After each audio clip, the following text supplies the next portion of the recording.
খাবার শুধু শরীরের পুষ্টির জন্য নয়, এটি আনন্দ ও সুস্থ জীবনেরও একটি গুরুত্বপূর্ণ অংশ। কিন্তু বর্তমানে অনেক কিশোর কিশোরীর কাছে খাবারই হয়ে উঠেছে ভয়, উদ্বেগ এবং মানসিক চাপের কারণ।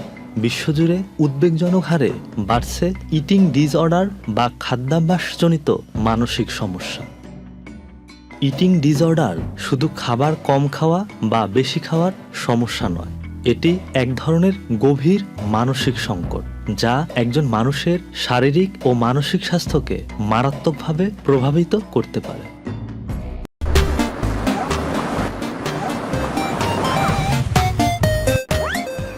বিশ্ব স্বাস্থ্য সংস্থার 2025 সালের কিশোর মানসিক স্বাস্থ্য প্রতিবেদনে বলা হয়েছে, বিশ্বজুড়ে কিশোর কিশোরীদের মধ্যে এই সমস্যার প্রবণতা আশঙ্কাজনকভাবে বৃদ্ধি পাচ্ছে। বিশেষজ্ঞদের মতে সামাজিক যোগাযোগ মাধ্যম এর অন্যতম বড় কারণ।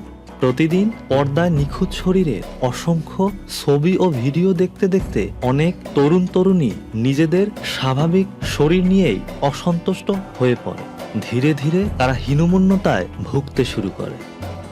Journal of child psychology and সাইকিয়াট্রির 2025 সালের এক গবেষণায় বলা হয়েছে, বয়ঃসন্ধিকালে মস্তিষ্কের পরিবর্তন এবং আবেগ নিয়ন্ত্রণের সীমাবদ্ধতা ও ভুল খাদ্যাভ্যাসের ঝুঁকি বাড়ায়। ফলে বাস্তবতার চেয়ে কৃত্রিম সৌন্দর্যের প্রতি আকর্ষণ বেশি তৈরি হয়। সন্তান যদি খাবার নিয়ে অতিরিক্ত সচেতন হয়ে পড়ে, বারবার ক্যালোরি গুনতে থাকে, নির্দিষ্ট খাবার পুরোপুরি বাদ দেয়, পরিবারের সঙ্গে না খেয়ে একা খেতে চায়, কিংবা ওজন কমানোর জন্য অতিরিক্ত ব্যায়াম বা অস্বাস্থ্যকর পদ্ধতি অনুসরণ করে, তাহলে বিষয়টি গুরুত্বের সঙ্গে দেখা প্রয়োজন। এর জন্য সবচেয়ে গুরুত্বপূর্ণ হলো পারিবারিক সমর্থন। সন্তানকে দোষারোপ না করে তার পাশে দাঁড়ানো, তার কথা মনোযোগ দিয়ে শোনা এবং স্বাস্থ্যকর খাদ্যাভ্যাস গড়ে তুলতে সহায়তা করা প্রয়োজন।